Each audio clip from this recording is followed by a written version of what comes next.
Nesta parte do curso, passaremos a análise de alguns documentos norteadores da profissão do intérprete, emitidos pela FEBRAPILS, Federação Brasileira das Associações de Profissionais Tradutores e Intérpretes e Guia-Intérpretes de Língua de Sinais.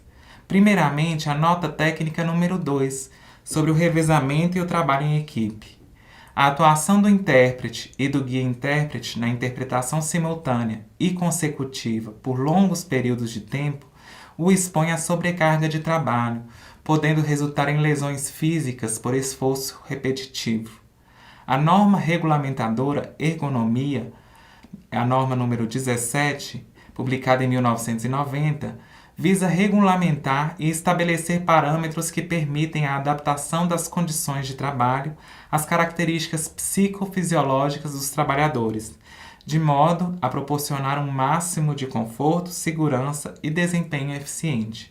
E estabelece no item 17.6.3 que devem ser incluídas pausas nas atividades que exijam sobrecarga muscular estática ou dinâmica do pescoço, ombros, dorso, membros superiores e inferiores. Esse intervalo deve ocorrer quando os intérpretes atuam em equipe e realizam revezamento na produção e na interpretação. O trabalho de interpretação e guia-interpretação, quando realizado por apenas uma pessoa durante longos períodos, prejudica a qualidade da interpretação, uma vez que, devido ao intenso esforço cognitivo, maior número de omissões podem ocorrer e o profissional perde a capacidade de se automonitorar em sua produção. Nesse sentido, as pesquisas que vêm sendo desenvolvidas com esses profissionais recomendam a troca entre as funções de uma equipe de intérpretes no período de 20 até 30 minutos. Estudos indicam que esse período é o tempo adequado para a concentração do intérprete. Depois desse tempo, de 20 a 30 minutos, inicia-se um processo de fadiga mental que afeta a produção da mensagem. Quanto mais longa a interpretação, mais erros e omissões podem ocorrer.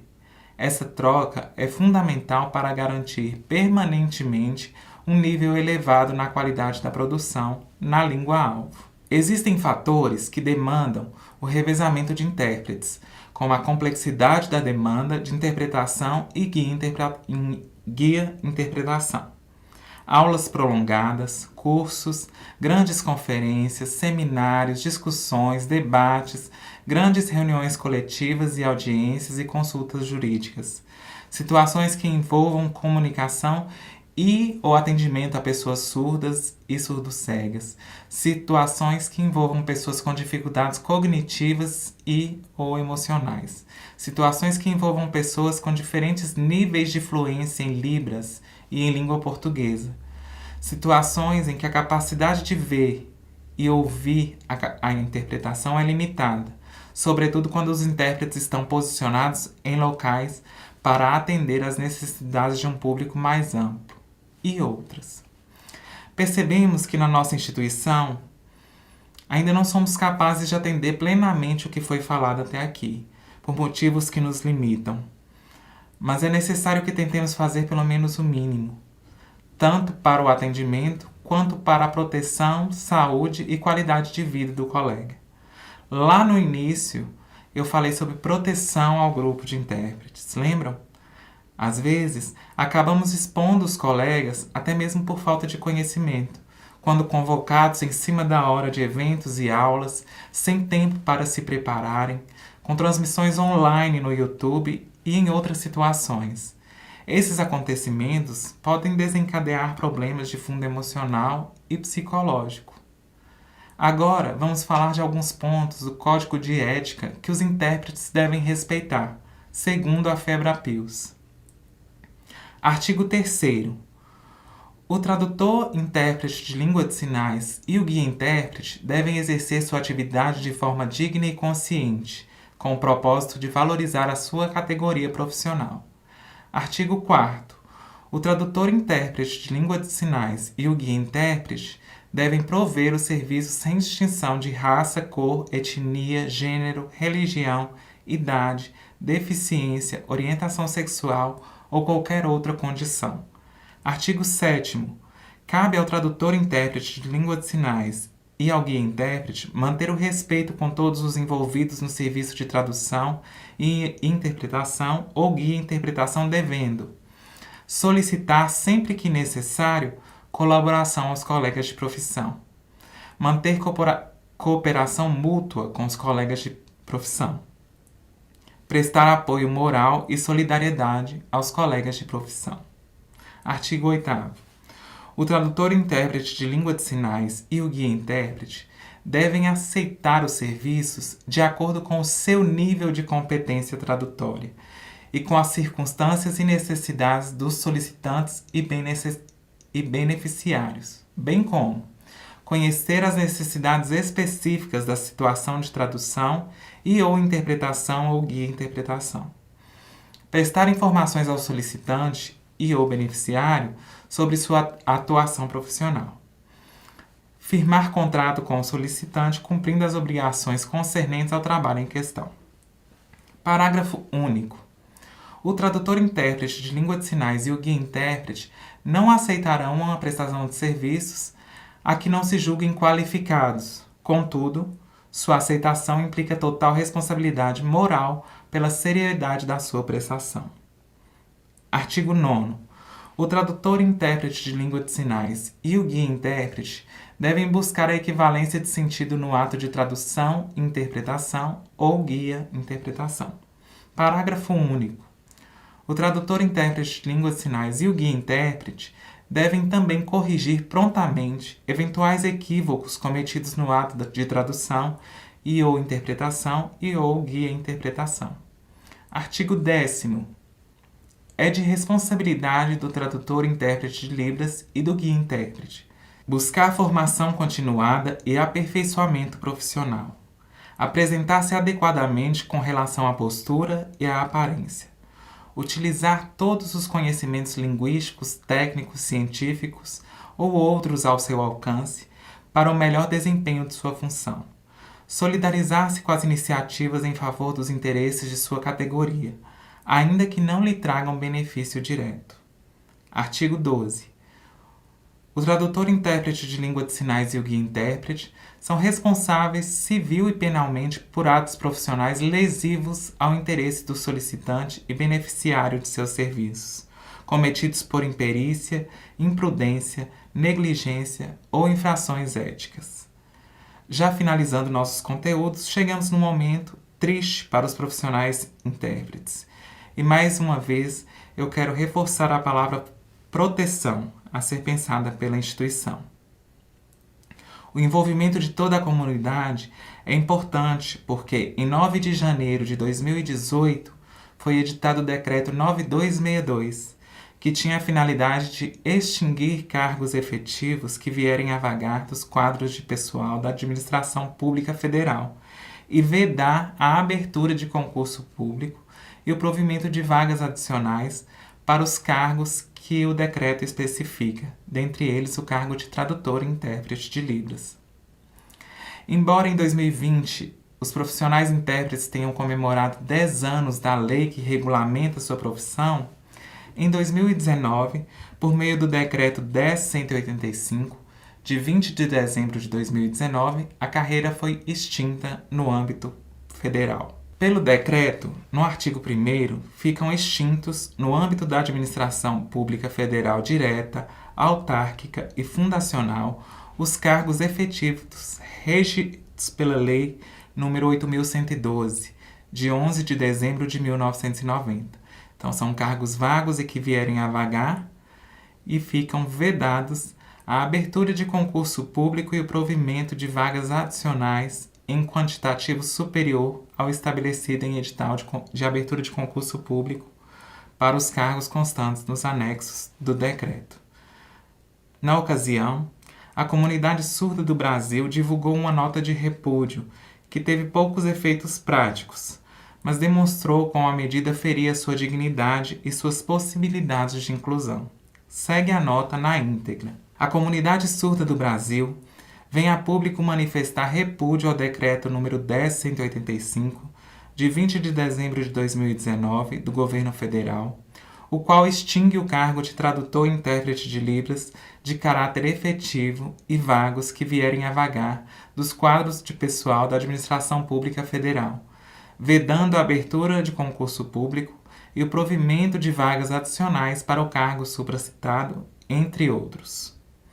A medida fere a nossa dignidade humana, fragiliza o nosso reconhecimento linguístico e ameaça, sobretudo, os estados e municípios numa possível desobrigatoriedade de responsabilizarem pela garantia legítima dos direitos surdos, através da Lei nº 10.436, Lei de Libras, e do Decreto 5626, de 22 de dezembro de 2005, e seus respectivos dispositivos propostos, que garantem o intérprete de Libras capacitado em sala de aula. A indignação deste decreto se estende ao curso de bacharelado em letras Libras nas universidades e institutos federais, além dos incontáveis cursos de intérpretes nas capitais e interiores deste país, com aspirantes profissionais da área. Todos eles também repudiam a medida e prestam solidariedade à nossa comunidade. Nós, surdos desse país, não aceitaremos o retrocesso de nossa causa. A nossa história merece respeito, a compaixão e mais responsabilidade, que chegou até nós como o presente de Natal mais doloroso que imaginaríamos receber um dia, depois de tantas conquistas. Vamos à luta. A extinção da carreira federal pode refletir-se nos outros âmbitos da administração pública e prejudicar a formação e o desenvolvimento desses servidores, bem como a atuação dos mesmos, seguindo o Código de Ética e as leis. Recorrer a profissionais terceirizados e bolsistas, sem qualquer demérito a estes, traz certa insegurança na profissão, grande rotatividade e diminui a possibilidade de qualificação constante.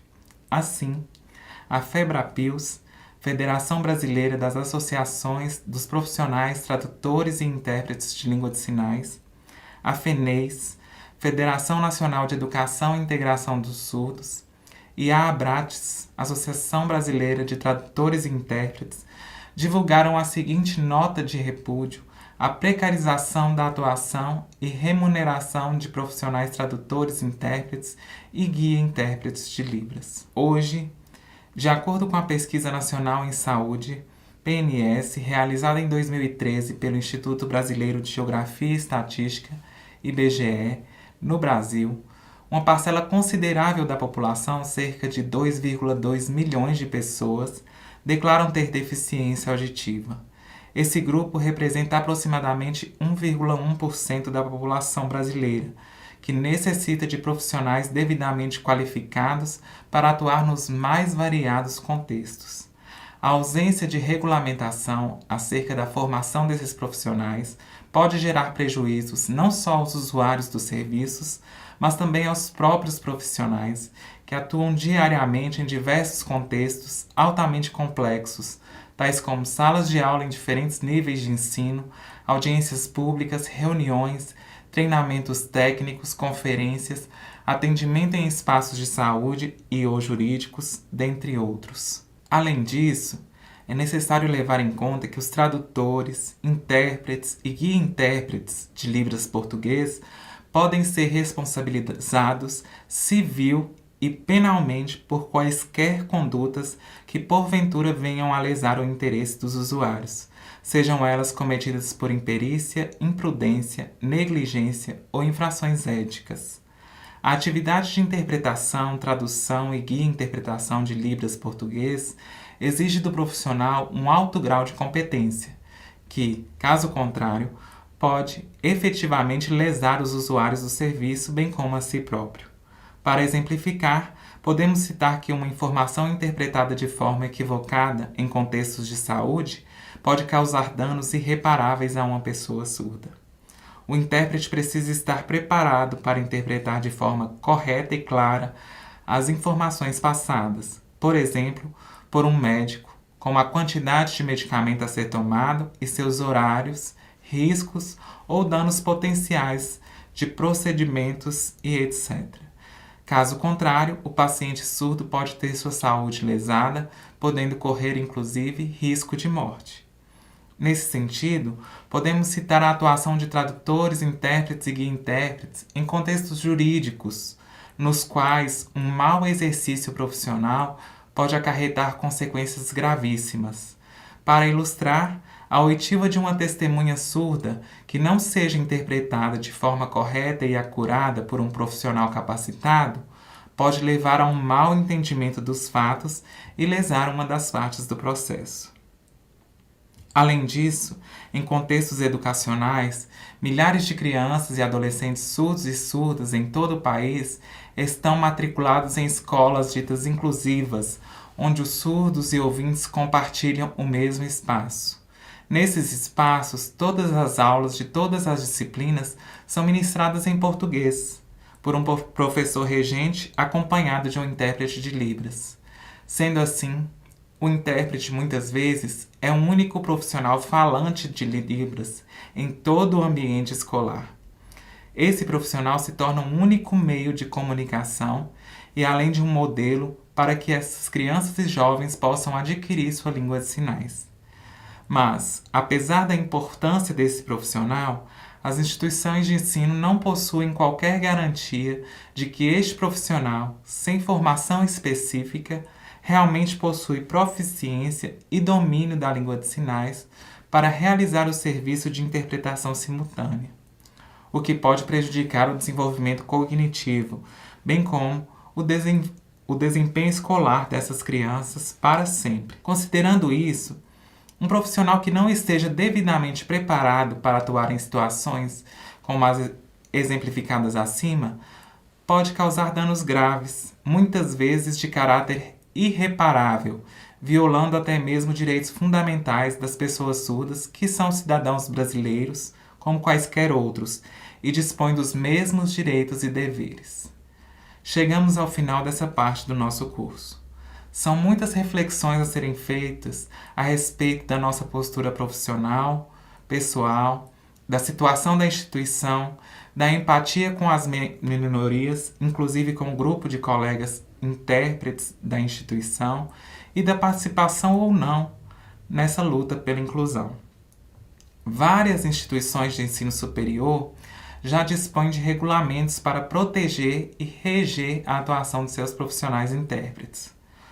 O IFNMG precisa se situar a esse respeito. O próximo movimento do curso é para que sejam tiradas as dúvidas, apresentar a situação atual da instituição e compartilhar relatos de experiências e das reflexões propostas. Segundo os editais de concursos públicos para o cargo, o IFNMG propôs que as atividades do profissional são traduzir e interpretar artigos, livros, textos diversos de um idioma para o outro, bem como traduzir e interpretar palavras, conversações, narrativas, palestras, atividades didático-pedagógicas em Libras, num outro idioma, ou na modalidade oral da língua portuguesa, o pensamento e intenção do emissor. Assessorar nas atividades de ensino, pesquisa e extensão. Muito obrigado e até a próxima!